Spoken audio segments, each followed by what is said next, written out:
ఆలోచనలో భాగంగా జగన్ గారు 3 సార్లు ఢిల్లీ వెళ్ళి వచ్చారు. ఎమ్మెల్యేస్ అందరూ ఎవరు ఉంటారో ఎవరికి సీట్లు గ్యారెంటీ లేదని టెన్షన్లో ఉన్నారు. అంటే ఎన్నికలు వచ్చేసాయి. తెలంగాణ రాష్ట్రంతో పాటు ఆంధ్రప్రదేశ్ కూడా ఎన్నికలకు వెళ్ళటానికి సమాయత్తం అయిపోయింది. అక్టోబర్ నెలలో ఎన్నికలు జరిగిపోయేటువంటి పరిస్థితి ఏర్పడుతుంది. ఎందుకంటే గతంలో డిసెంబర్ 7వ తారీఖున కౌంటింగ్ పూర్తయి డిసెంబర్ 13వ తారీఖున కేసీఆర్ గారు ముఖ్యమంత్రిగా ప్రమాణ స్వీకారం చేశారు 2018లో. కావున ఇప్పుడు అంటే ఆల్మోస్ట్ ఒక నెల ముందుగా ఎన్నికలు నిర్వహించేస్తారు. అందుకని అక్టోబర్లో ఎన్నికలు జరిగిపోతాయి. కావున ఆంధ్రప్రదేశ్లో కూడా అక్టోబర్లో ఎన్నికలు జరుగుతున్న వేళ పార్టీలన్నీ కూడా సమాయత్తం అవుతూ ఉన్నాయి. అందులో భాగంగానే వైఎస్ఆర్సీపీ పార్టీ రేపు ఎమ్మెల్యేలతో ఒక కీలకమైనటువంటి సమావేశాన్ని, ఎమ్మెల్యేలు మంత్రులు అందరితో ఒక కీలకమైనటువంటి ఒక సమావేశాన్ని రేపు ఏర్పరిచారు. ఆ సమావేశంలో ముఖ్య అంశం ఏంటంటే ఎమ్మెల్యేలుగా ఎవరికైతే టికెట్స్ ఇస్తామని చెప్పారో, గడప గడపకు ఎవరైతే తిరిగారో, ఇప్పటివరకు స్క్రూటినీ చేశారో, ముఖ్యమంత్రి గారు అనుకున్నటువంటిది కావచ్చు, సాక్షి ఇచ్చినటువంటి ఫీడ్బ్యాక్ కావచ్చు, ఐప్యాక్ ఇచ్చినటువంటి ఫీడ్బ్యాక్ కావచ్చు, పార్టీ ఇన్ఛార్జీలు ఇచ్చినటువంటి ఫీడ్బ్యాక్ కావచ్చు, వీటన్నిటినీ బేస్ చేసుకొని ఆల్మోస్ట్ వీళ్ళందరికీ క్లియరెన్స్ అయిపోయింది, మీరందరూ కష్టపడి పని చేసుకొని ఎన్నికలకి సిద్ధమైపోయింది అని చెప్పడం. అదేవిధంగా మిగిలినటువంటి వాళ్ళకి ఎవరికైతే ఇవ్వదలుచుకోవట్లేదో వాళ్ళకి డైరెక్ట్గా ఒక ఇండికేషన్ ఇచ్చేయటం. ఒకటి అంటే డైరెక్ట్గా ఇస్తారా ఇండైరెక్ట్గా ఇస్తారా అన్నటువంటిది నిన్న ఎమ్మెల్సీ ఎన్నికల సందర్భంగా ఎవరైతే పార్టీలో ఉన్నటువంటి ఎమ్మెల్యేలు బావుట ఎగరేసిన తరువాత పార్టీలో కొన్ని సమీకరణాలు మారిన నేపథ్యంలో ఎవరినైతే డైరెక్ట్గా తీసేయాలనుకుంటున్నారో వాళ్ళు డైరెక్ట్గా తీసేయాలని చెప్తారా, లేదా మీతో పర్సనల్గా మాట్లాడి మేము మళ్ళీ కమ్యూనికేట్ చేస్తామని చెప్తారని ఒక స్పేస్ తప్ప మిగిలినటువంటి వాళ్ళందరికీ క్లారిటీ వచ్చేటువంటి అవకాశం ఉంది. అయితే ముఖ్యమంత్రి జగన్మోహన్ రెడ్డి గారు రేపు కీలకమైనటువంటి ప్రకటన చేయొచ్చు.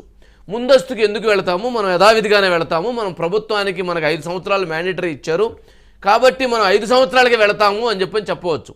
ఏప్రిల్లోనో మేలోనో వెళ్తామని చెప్పవచ్చు. అంటే 6 నెలలు వేరియేషన్ ఉంది. కానీ అలా చెప్పినప్పటికీ కూడా జరుగుతున్నటువంటి పరిణామాలని దృష్టిలో ఉంచుకుంటే, ప్రభుత్వం అనుసరిస్తున్నటువంటి వ్యూహాలను దృష్టిలో పెట్టుకుంటే, ఢిల్లీలో ముఖ్యమంత్రి జగన్మోహన్ రెడ్డి గారు మాట్లాడినటువంటి అంశాలను దృష్టిలో ఉంచుకుంటే ఖచ్చితంగా ముందస్తుకు వెళ్ళటానికే వాళ్ళ ప్రణాళిక జరుగుతూ ఉంది. ఎందుకు అనేటువంటిది మనం నిన్న మొన్న అంశాల్లో చాలా కీలకమైనటువంటి పాయింట్స్ మనం వ్యక్తం చేశాము.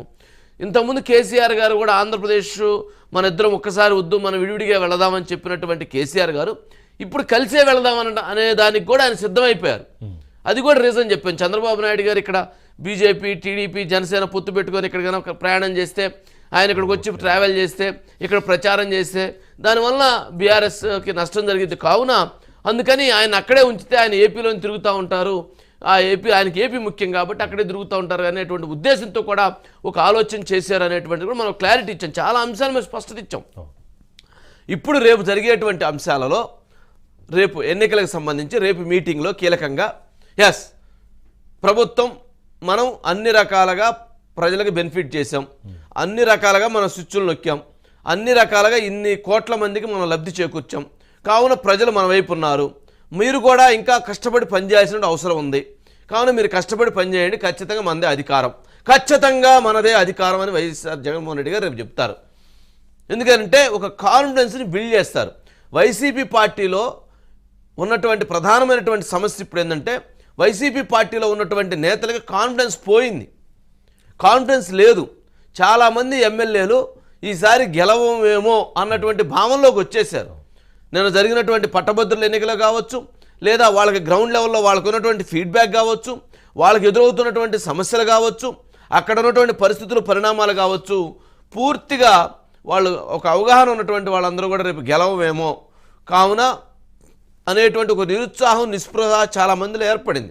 అందుకని వాళ్ళందరూ కూడా కాన్ఫిడెన్స్ని ముఖ్యమంత్రి జగన్మోహన్ రెడ్డి గారు రేపిస్తారు. సంతోషం. కానీ ముఖ్యమంత్రి వైఎస్ఆర్సీపీ పార్టీ అన్ని రకాలుగా సిద్ధంగా ఉంది. క్యాండిడేట్లను దాదాపు 150 మందిని ఎంపిక చేసేసింది. ఒక 25-30 మంది వాళ్ళు మార్పులు చేర్పులు ఉంటాయి. 1, 2 అన్నిటికీ ఎన్నికల్లో కావాల్సింది ఏంటి, అన్నిటికంటే ఎన్నికల్లో కావాల్సింది డబ్బు.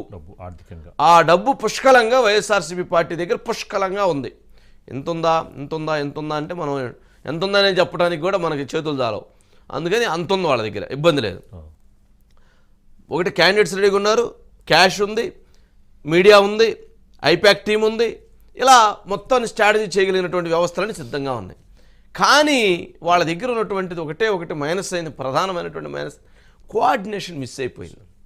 ఒక ఎమ్మెల్యేకి ఒక గ్రామంలో ఉన్నటువంటి ఒక నాయకుడికి ఓటర్కి మధ్య ఒక గ్యాప్ వచ్చేసింది. ఎందుకు గ్యాప్ వచ్చింది అని అంటే వాలంటీర్ వ్యవస్థ పెట్టిన తర్వాత ఎమ్మెల్యేలు అనేటువంటి వ్యక్తులు ఒక నిస్సహాయమైనటువంటి స్థితిలోకి వెళ్ళిపోయారు. అసలు వాళ్ళకి ఏం చెయ్యాలో, వాళ్ళు ఏం చేయకూడదు, వాళ్ళ అసలు పని ఏంటో, వాళ్ళ విధానాలేంటో, వాళ్ళ విధులు ఏంటో, వాళ్ళ కర్తవ్యం ఏంటో తెలవనటువంటి పరిస్థితి. వాళ్ళకు రోడ్డు వేయాలన్నా రోడ్లు వేయలేరు, ఒక ట్యాప్ తిప్పాలన్నా ట్యాప్ తిప్పలేరు, ఒక ట్రాన్స్ఫార్మర్ పెట్టాలన్నా ట్రాన్స్ఫార్మర్ పెట్టారు, ఒక వీధి లైట్ వేయాలన్నా ఒక వీధి లైట్ వేయలేరు, ఒక వీధి లైట్ తీయాలన్నా ఒక వీధి లైట్ తీయలేని పరిస్థితి ఎమ్మెల్యేలు శాసనసభ్యులు వచ్చినటువంటి నేపథ్యంలో వారు కింద ఉన్నటువంటి నేతలకి, అంటే సర్పంచుల దగ్గర నుంచి ఎంపీటీసీలు, జడ్పీటీసీలు, ఎంపీపీలు, లేకపోతే మండల ప్రెసిడెంట్లు, లేదా గ్రామ ప్రెసిడెంట్లు, లేకపోతే పార్టీకి సంబంధించినటువంటి అనుబంధ కమిటీలు, అనుబంధ నాయకులు, వీళ్ళకి మధ్య ఒక విపరీతమైనటువంటి ఒక గ్యాప్ పెరిగిపోయింది. అది 4 సంవత్సరాలకు పెరిగిపోయినటువంటి గ్యాప్ని ఇప్పుడు అతికించడం కూడా సాధ్యం కానటువంటి పని. అందుకని వారు ఆ గడపలో కొంతవరకు ప్లస్ అయింది. 100% జగన్మోహన్ రెడ్డి గారు ఈ గడపకు పెట్టడం ద్వారా అది వాళ్ళకు ప్లస్ అయింది. కానీ అది ఖచ్చితంగా ఓటింగ్ని ప్రభావితం చేసేంత అయిందా అంటే లేదు, ఇంకా పూర్తిగా కాలం. నెంబర్ 1. నెంబర్ 2, రెండో అంశం అభివృద్ధి అనేటువంటి ఎజెండా చాలా చర్చ జరుగుతూ ఉంది. అది ఒకటి వాళ్ళకి ఇబ్బందికరమైన అంశంగా మారింది. నెంబర్ 1. ఇక దీంట్లోనే తెలుగుదేశం పార్టీకి సంబంధించి మనం చూసుకున్నప్పుడు తెలుగుదేశం పార్టీ ఇంకా అభ్యర్థులను ఫైనల్ చేసుకోవాల్సిన అవసరం ఉంది. వాటన్నిటికంటే ముఖ్యమైనటువంటిది సమకూర్చుకోవాల్సినటువంటి అవసరం ఉంది. ఇప్పుడు ఎంతే ఉంది, కావాల్సింది అంతా, దాన్ని సమకూర్చుకోవాల్సిన అవసరం వాళ్ళకి ఇంకా ఉన్నది అన్నటువంటి చర్చలు జరుగుతూ ఉన్నాయి పార్టీల్లో. అంటే మనమేమీ చూసింది కాదు, వాళ్ళ దగ్గర వాళ్ళ లాకర్లో లేదా ట్రంక్ పెట్టులో లేదా వాళ్ళ దగ్గర ఏముంది మనకేం తెలుసు.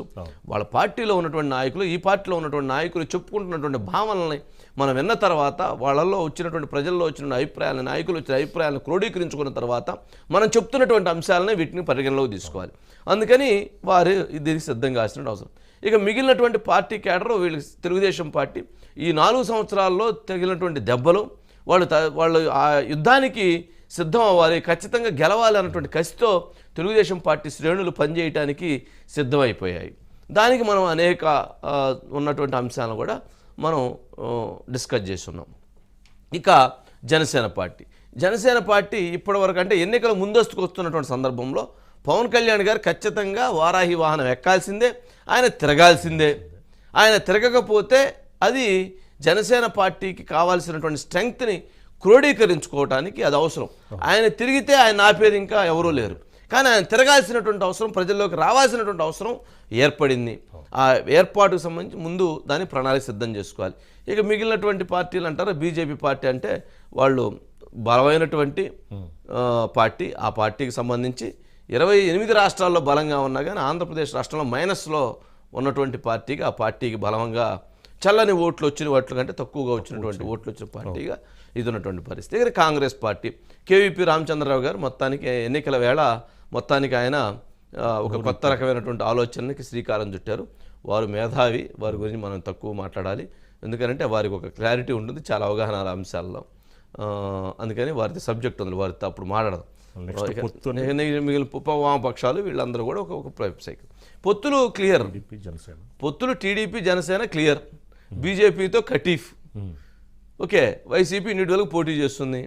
వామపక్షాలు కలిస్తే ఇంకా టీడీపీ జనసేనతో కలిసే అవకాశం కొద్ది మేర ఉన్నది అంతే. ఇంక దీంట్లో ఇంకేమీ పెద్దగా కొత్త ఇచ్చేయాల్సిన, ప్రజలందరికీ తెలిసిందే, ప్రజలందరూ అనుకుంటున్నదే, ప్రజలందరికీ తెలిసిందే, ప్రజలందరూ చర్చించుకుంటున్నదే. అవన్నీ కూడా ఒక క్లారిటీ ఉంది. ఎందుకు అవసరాలు, టీడీపీ జనసేనకు ఉన్నటువంటి అవసరాలు, వైసీపీకి వాళ్ళని కలవటానికి, వైసీపీతో ఎవరు కలుస్తారు, జనసేన కలవలేదు కదా, బీజేపీ కలవలేదు కదా, వీళ్ళు కలవలేరు కాబట్టి వాళ్ళు ఇండివిజువల్గా పోటీ చేయాల్సిందే. ఎందుకనంటే వాళ్ళకున్నటువంటి భావసారూప్యత వేరు, వీళ్ళకున్నటువంటి భావసారూప్యత వేరు, వీళ్ళకున్నటువంటి ఓట్ బ్యాంక్ వేరు, వీళ్ళకున్న ఓట్ బ్యాంక్ వేరు. అందుకని ఈ క్యాస్ట్ ఈక్వేషన్స్లో కావచ్చు, ఈ వీటిలో అవి సెట్ రేట్ కావు. అందుకని అది కుదిరేటువంటి పని కాదు. నెంబర్ 1. ఇక రేపు జరిగేటువంటి దాంట్లో మాత్రం 3-1 మనం ముందస్తుకి వెళ్ళట్లేదని చెప్పటం, ఖచ్చితంగా మన అధికారంలోకి వస్తామని చెప్పటం, మనం అన్ని రకాలుగా బ్రహ్మాండంగా ఉన్నాము, మీరు ఎక్కడా కూడా అధైర్యపడొద్దని చెప్పడం అనేటువంటిది రేపు జరిగిద్ది.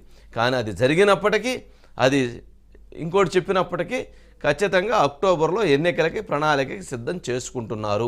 ఇక ఏదైనా మధ్యలో అనుకోకుండా ఏదైనా రాజకీయపరమైనటువంటి కారణాలు వచ్చినప్పుడు, ఖచ్చితంగా ఓడిపోతాం అనేటువంటి భావన ఏర్పడినప్పుడు ఎందుకు ఈ 6 నెలలు టైం వేస్ట్ చేసుకోవడం, 6 నెలలు గడిపించవచ్చు తప్ప